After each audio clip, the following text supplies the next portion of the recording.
ഒന്നാമത്തെ കാര്യം തൊഴിലില്ലായ്മ. ചെറുപ്പക്കാർക്ക് തൊഴിൽ കൊടുക്കുന്നില്ല. PSC വഴി നിയമനം നടക്കുന്നില്ല. പിണറായി വിജയന്റെ ഒരു പോരായ്മ എല്ലായിടത്തും ഉണ്ട്. അതിന്റെ ഒരു തോൽവി പ്രധാന കാരണം. ഞാനൊരു കമ്മ്യൂണിസ്റ്റ് അനുഭാവിയാണ്. കമ്മ്യൂണിസ്റ്റ് എനിക്ക് ഇഷ്ടമാണ്. പക്ഷെ ഇവിടെ നടപ്പാക്കുന്നത് അതല്ല. അവർ രണ്ടാമത് വന്ന് കയറി കംപ്ലീറ്റ് കുളവാക്കി.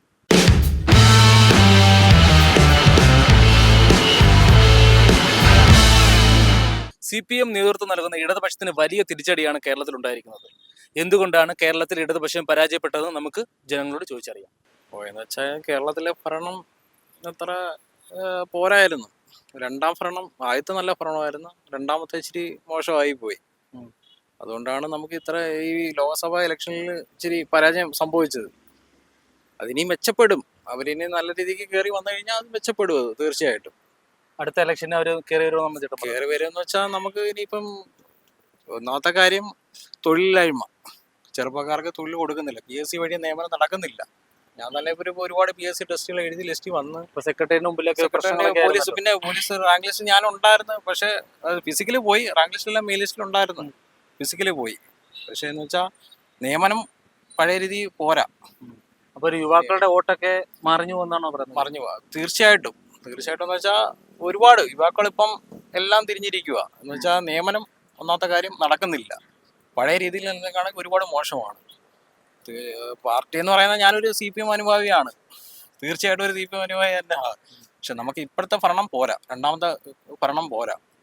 തീർച്ചയായിട്ടും ഇനി അവർ മെച്ചപ്പെട്ട് വരുവാണെങ്കിൽ ഇനി അവർക്കൊരു തുടർഭരണം ഉണ്ടാവും. പക്ഷേ ഇത് മാറി വരണം. ഈ ഒരു കാഴ്ചപ്പാട് മാറണം. അതേ ഉള്ളൂ നമുക്ക് പറയാനുള്ളത്. അവരുടെ ഭരണം ശരിയില്ലാത്തതുണ്ട്. ആദ്യമായിട്ടാണ് അവരുടെ മുഖ്യമന്ത്രി പിണറായി വിജയൻ. അതെ. പിന്നെ ഒന്നാമത് നമ്മളെ സാധാരണ ആൾക്കാരും ചിലർ പെൻഷനും മറ്റൊക്കെ കിട്ടുന്ന ഒരുപാട് ഒരു ഗതി പറയതില്ലാത്ത കുറേ അപ്പൂപ്പനമ്മമാരൊക്കെ ഇല്ലേ, അത് തന്നെയാണ് മെയിൻ. അവർക്ക് കിട്ടിയിട്ടില്ല. അതൊക്കെയാണ് അതിനൊരു പ്രത്യേകത വന്നത്. എല്ലാ പൈസയും വേറെ രീതിയിൽ അത് നമുക്കറിയത്തില്ല, അവരെന്തിനും ഉപയോഗിച്ചെന്ന് നമുക്കറിയത്തില്ല. പക്ഷേ എന്നാലും ഒരുപാട് സാധുക്കൾ 5-6 മാസമായിട്ടൊക്കെ മരുന്ന് പോലും വാങ്ങിക്കാത്ത ആത്മഹത്യയുടെ വക്കിലെത്തി ഒരുപാട് പേര് നമുക്ക് തന്നെ അറിയാം. അതാണ് മെയിനായിട്ട് വന്നത്. ഭരണമോശമാണ്. തീർച്ചയായിട്ടും ഞങ്ങൾ ഒരു മാസ്റ്റർ പാർട്ടി അനുകൂലിയായിരുന്നു. പക്ഷേ ആദ്യത്തെ പ്രാവശ്യം അവർ രണ്ടാമത് ജയിക്കാൻ പരാജയമായിട്ട് പോയെങ്കിൽ ഞങ്ങൾക്ക് ഇപ്പോഴും സ്നേഹം കണ്ടത്. അവർ രണ്ടാമത് വന്ന് കയറി കംപ്ലീറ്റ് കുളവാക്കി. പരാജയം ഭരണത്തിന്റെ പോരായ്മ. നല്ല ഭരണമല്ല അവർ കാഴ്ചവെച്ചെന്ന് പറഞ്ഞാൽ കറക്റ്റായിട്ട് ശമ്പളം കൊടുക്കുന്നില്ല, പെൻഷൻ കൊടുക്കുന്നില്ല. ഞാനൊരു KSRTC ജീവനക്കാരനാണ്. ആണ്.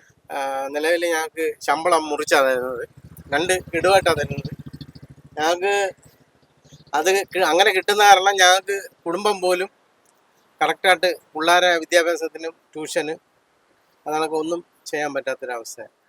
അവരുടെ പ്രവൃത്തികളും ജനങ്ങൾക്ക് അത്ര ഇഷ്ടപ്പെട്ടിട്ടുണ്ടാവില്ല. അതുകൊണ്ട് തന്നെ ആയിരിക്കും ജനങ്ങൾ സംതൃപ്തരല്ലാത്തതുകൊണ്ടാവാം അവർക്ക് വോട്ട് ചെയ്യാത്തത്. ഈ ഒരു ഇലക്ഷൻ ഇത്രയും വലിയ തോൽവി ഏറ്റുവാങ്ങേണ്ടത് അതുകൊണ്ട് തന്നെ ആയിരിക്കും. നമ്മളെ ജനങ്ങൾക്ക് വേണ്ടിയിട്ടല്ലേ പ്രവർത്തിക്കേണ്ടത്. അപ്പം അത്തരം സാധാരണക്കാരായ ആൾക്കാർക്ക് LDF എന്ന് പറയുമ്പോൾ നമ്മൾ പണ്ട് മുതലേ സാധാരണക്കാർക്ക് വേണ്ടി നിൽക്കുന്ന ഒരു പാർട്ടിയായിട്ടാണ് നമ്മൾ കണ്ടിട്ടുള്ളത്. പക്ഷേ ഇപ്പം ഒന്നും ചെയ്തിട്ടില്ല. എനിക്ക് എൻ്റെ ഒരു കാഴ്ചപ്പാടാണ്. ശരിയാവാം, തെറ്റാവാം. എനിക്ക് അങ്ങനെ തോന്നുന്നു. ജനങ്ങൾക്ക് നേട്ടമൊന്നുമില്ല, അവർക്ക് നേട്ടമുണ്ട്. ജനങ്ങൾക്ക് നല്ലതൊന്നും അവർ ചെയ്തിട്ടില്ല. ഏതെങ്കിലും ഈ പരാജയം വരുത്തില്ലല്ലോ. എല്ലാവരും നല്ല ചെയ്യാനും വേണ്ടി അധികാരത്തിൽ ജനങ്ങള്. അതല്ലാതെ മറ്റെന്തുവാ എന്തോ കാര്യങ്ങൾ. അതായത് മുകേഷ് ആണല്ലേ എന്തോ ചെയ്തു. മുകേഷനെ കൊല്ലത്തിന് വേണ്ടി എന്തോ ചെയ്തു. അവരെ പാർട്ടിക്ക് നേട്ടം ഉണ്ടാക്കി, അല്ലാതെ ഒന്നും നേട്ടമൊന്നുമില്ല. എന്തോ ചെയ്തു. നമുക്കെല്ലാം അറിയാവുന്ന കാര്യങ്ങളില്ലേ. നമ്മൾ ജനങ്ങൾ കഷ്ടപ്പെടില്ലേ ഇവിടെ കിടന്നു. എല്ലാം അവര് പ്രഖ്യാപിക്കുന്നുണ്ട്. പക്ഷെ അത് ഒന്നും പ്രാബല്യത്തിൽ വരുന്നില്ല. എല്ലാം പത്രികയിൽ മാത്രമേ ഉള്ളൂ. ഒന്നും പ്രാബല്യത്തിൽ വരുത്തുന്നില്ല. മുകേഷ് നിന്നെ കൊല്ലം ജില്ല തന്നെ കാണത്തില്ല. അങ്ങനെ ഇടതുപക്ഷത്തിന്റെ ഒരേ ആൾക്കാരും അങ്ങനെ തന്നെ. എല്ലാവരും തമഞ്ഞിരിക്കുക, പോയിരിക്കുക. പിന്നെ കുറെ അണികളുണ്ട് ഇവരെ വിശ്വസിച്ച് പാർട്ടി എന്ന് പറഞ്ഞ് നടക്കുന്നത്. അവരും എല്ലാം പിന്മാറും. കാരണം ഒരു കാലഘട്ടം വരെ പിന്മാറും. നല്ല ഭരിക്കുന്നവർക്ക് എന്നും വിലയാ. ഇപ്പൊ തന്നെ എന്താ കേന്ദ്രത്തിൽ നരേന്ദ്രമോദി എന്തെല്ലാം കൊട്ടിപ്പാടി ഇപ്പൊ കഷ്ടപ്പെടുന്നില്ല. ആരെല്ലാം കാല് പിടിക്കുന്നു. ഇതിനെല്ലാം ആവശ്യമുണ്ടോ? നല്ല ഭരണമാണെങ്കിൽ ആർക്കും നമ്മൾ ജോലി ചെയ്താൽ നമുക്ക് ശമ്പളം കിട്ടും. ജോലി ചെയ്തേ തരുമോ? ഇത് തന്നെ നമ്മുടെ രാജ്യം എന്ന് പറഞ്ഞാൽ വേറും അതോതി പോയിരിക്കുക. എല്ലാ കാര്യം കൊണ്ട് ആരും ജീവിക്കാൻ പറ്റും. നമ്മളെല്ലാം ഇങ്ങനെ തട്ടിയും മുട്ടി പോന്ന് അവരുടെ ഭരണത്തിന്റെ ഇത് അല്ല, വേറൊന്നുമല്ല. പിന്നെ ജനങ്ങൾക്ക് വേണ്ടി ചെയ്തില്ല എന്ന ചില കാര്യങ്ങളുണ്ട്. എന്നാൽ ഒരുപാട് മൈനസ് പോയിന്റുകളുണ്ട്. പിന്നെ പ്രേമേന്ദ്രനെ സംബന്ധിച്ചിടത്തോളം അദ്ദേഹം നല്ലൊരു വ്യക്തിയായതുകൊണ്ടാണ് ഇവിടെ ഏറ്റവും കൂടുതൽ ഭൂരിപക്ഷം കിട്ടിയത്. പിന്നെ ഇടതുപക്ഷത്തിൻ്റെ പരാജയം നമുക്കറിയാമല്ലോ, ഭരണത്തിൻ്റെ രീതിയും കാര്യങ്ങളും എല്ലാം. ആ ഒരൊറ്റ പ്രശ്നം കൊണ്ടാണ് അവർക്ക് ഇത്രയും വലിയ തോൽവി സംഭവിച്ചത്. ചേട്ടാ, ഈ ഇലക്ഷന് കേരളത്തിൽ വലിയ പരാജയമാണ് CPM എന്ന പാർട്ടി ഉണ്ടായത്.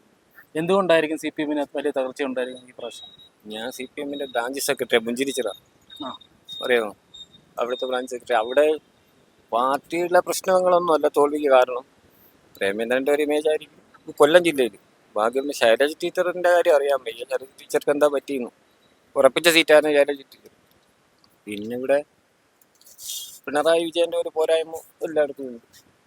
അതിൻ്റെ ഒരു തോൽവി പ്രധാന കാരണം.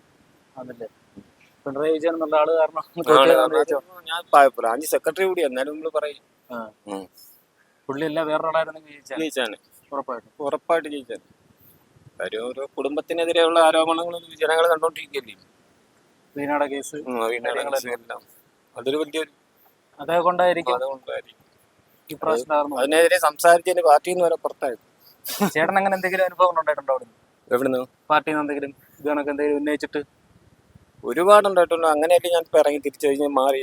ചേട്ടൻ ഇപ്പം ഇറങ്ങിയല്ലോ, ഇറങ്ങി ഇലക്ഷൻ കഴിഞ്ഞപ്പോഴും ഇറങ്ങി. അറിയാൻ പറ്റി, എനിക്കറിയാൻ വയ്യ. ഭരണ തകർച്ച കൊണ്ടാണോ ഭരണ മികവ് കൊണ്ടാണോ എന്തോ? ഭരണ തകർച്ചയായിരിക്കും, അല്ലെങ്കിൽ ജയിച്ച് വരണ്ടേ എത്തി. ഇതിന് കാരണക്കാരനാരാണെന്നോ അങ്ങനെ എന്തെങ്കിലും ഉണ്ടോ? അങ്ങനൊന്നും ഞാൻ പറയുന്നില്ല. ഒന്നുമില്ല, അവര് തോറ്റുപോയി, അത് മാത്രമേ ഉള്ളൂ. പ്രത്യേകിച്ച് അഭിപ്രായം അവൻ പറഞ്ഞതല്ല എനിക്കും പറയാനുള്ളത്. ഒരു ഭരണ മികവില്ലാത്തത് കൊണ്ടായിരിക്കും തോറ്റുപോയത്. പിണറായി വിജയം കാരണമാണ് തോറ്റുപോയെന്നാണ് പല ആൾക്കാരും പറയുന്നത്. അങ്ങനെയും പറയാം. ചേട്ടനെ വിശ്വസിക്കുന്നു? കാരണം എന്ന് പറയാൻ കിറ്റ് കൊണ്ടുവരും, അവർ രക്ഷപ്പെടുത്തും. ആരെങ്കിലും ഉണ്ടോ പ്രതികരിക്കുന്നത്? കാരണം പ്രായമുള്ള മനുഷ്യർ പോലും അതേ കണക്ക് നിൽക്കുന്നത്. അത്രേ ഉള്ളൂ. അവർക്ക് വേണ്ടി ഒരു സഹായം ചെയ്തിട്ടില്ല, പൈസ മൊത്തം അവർ തന്നെ എടുക്കുക. അവർ തന്നെ. പിന്നെല്ലാം പബ്ലിക്കിന് വേണ്ടി ഒന്നും ചെലവാക്കിയിട്ടില്ല. ഒന്നുമില്ല, നമ്മളറിവിലൊന്നുമില്ല. നമുക്ക് ഓപ്പണായിട്ട് പറയാം, അത്രേ ഉള്ളൂ. വേറെ ഒന്നുമില്ല പറയാൻ, ഇത്രേ ഉള്ളൂ. ഞാനൊരു സർക്കാർ ജോലിക്കാരനാണ്, എൻ്റെ ജോലി വരെ നഷ്ടപ്പെട്ടിരിക്കുക ഇപ്പം. KSRTC ആണോ? KSRTC ഇല്ല, അല്ല, ഞാൻ ടെലിഫോൺ വകുപ്പിലായിരുന്നു. അതുവരെ നഷ്ടപ്പെട്ടു. അതുപോലും ഇല്ല. നമ്മളെന്താ പറയാനാ, നമുക്കൊരു പിടിച്ച് നിൽക്കാൻ പറ്റൂല, അത്രേ ഉള്ളൂ. ഇപ്രാവശ്യം അവരുടെ പരാജയം എന്ന് പറഞ്ഞാൽ പറഞ്ഞ മനസ്സിലായില്ലേ, ഈ ഇതിനകത്തെന്ന് പറഞ്ഞാൽ ഈ ഭരണമുള്ള സമയത്ത് അവർക്കെന്ന് പറഞ്ഞാൽ അണികളാ വേണ്ട, ഭരണം ഇല്ലെങ്കിൽ അവർക്ക് അണികളെ മതി. അത് മാത്രമല്ല, ഈ പ്രാവശ്യത്തെ രീതി എന്ന് പറഞ്ഞാൽ വേറൊന്നും. കാരണം അവര് ഭരണത്തിനകത്ത് ഒത്തിരി കുഴപ്പങ്ങളൊക്കെ ഉണ്ട്. അതിനകത്തൊക്കെ ഒത്തിരി അടി വന്നിട്ടുണ്ട്, ഇല്ലെന്ന് നമ്മൾ പറയുന്നില്ല, നമുക്കറിയാം. ഞാൻ CPM തന്നെയാണ്. ഏതെങ്കിലും പറയേണ്ട കാര്യങ്ങൾ നമ്മൾ പറയാതിരിക്കാവുന്നില്ല. ഞാൻ പാർട്ടി മെമ്പറായിരുന്നു, ഇപ്പോൾ പാർട്ടി മെമ്പർ സ്ഥാനം ഇല്ല. ഞാൻ പാർട്ടിയുടെ അനുഭാവിയാണ്. എങ്കിലും പറയാനുള്ള കാര്യങ്ങൾ നമ്മൾ പറയാം. കാരണം ഇപ്പോഴത്തെ നമ്മളെ മുഖ്യമന്ത്രിയുടെയൊക്കെ ആ ഒരു രീതിയൊന്നും അത്ര പോരാ. എല്ലാരും പറയുന്ന മുഖ്യമന്ത്രി കാരണമാണ് തോറ്റുപോയത് എന്ന് പറയാത്തില്ല. അയാളെന്ന് പറഞ്ഞാൽ ഇപ്പം ഈ പ്രാവശ്യം അതിന്റെ അങ്ങേ പ്രാവശ്യം എന്ന് പറഞ്ഞാൽ അയാള് നല്ല ഒത്തിരി കാര്യങ്ങളൊക്കെ ചെയ്തിട്ടുണ്ട്. പക്ഷെ ഈ പ്രാവശ്യം ഒത്തിരി വീഴ്ചകൾ വന്നിട്ടുണ്ട് അതിനകത്ത്. അപ്പൊ അതിനകത്തുള്ള കാര്യങ്ങളുണ്ട്. അതുമല്ല, നമ്മളിപ്പോ കൊല്ലത്ത് തന്നെ MLA അത്ര പോരാ ആള്. കാരണം വെച്ചാൽ അദ്ദേഹം പക്ഷെ വേറൊരു കാര്യമുണ്ട്, വികസനം നല്ല വികസനമാണ് കൊല്ലത്ത്.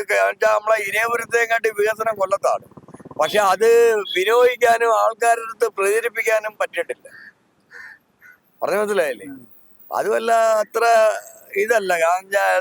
അദ്ദേഹത്തിന് സിനിമാ ലോകമായിട്ട് ബന്ധപ്പെട്ട് കഴിഞ്ഞാൽ പിന്നെ നമ്മളെ ഇരേപുരത്തെ MLA എന്ന് പറഞ്ഞാൽ അദ്ദേഹം ആ ഒരു കാലഘട്ടം തൊട്ട് അയാൾ ഇവിടുത്തെ പിന്നെ കൗൺസിലറായിരുന്നു, പിന്നെ അവിടുത്തെ ഡെപ്യൂട്ടി മേയറായി. അതിനുശേഷമാണ് അയാൾ MLA. കാരണം അതിന്റെ കാര്യങ്ങൾ അറിയാം. അയാൾ ഇരേപുരത്ത് ഒത്തിരി കാര്യങ്ങളൊക്കെ അയാൾ ഇനി അവിടെ അയാളെ പേരെഴുതി കാണിച്ചാൽ അത് അവിടെ തീർച്ചയായിട്ടും. കാരണം അത്രയും നല്ല കാര്യങ്ങളൊക്കെ അയാള് ഒരു പ്രത്യേക ചെയ്തല്ലെന്ന് ഇത് ചെയ്തിട്ടുണ്ട്. പക്ഷെ അത് ആ ജനങ്ങൾക്ക് എത്തിക്കാൻ ഇവിടുത്തെ ഈ പാർട്ടിയുടെ അണികൾക്കോ അല്ല അതിന്റെ പാർട്ടിക്കാർക്കോ കഴിഞ്ഞിട്ടില്ല. എല്ലാം പറച്ചിൽ മാത്രമേ ഉള്ളൂ.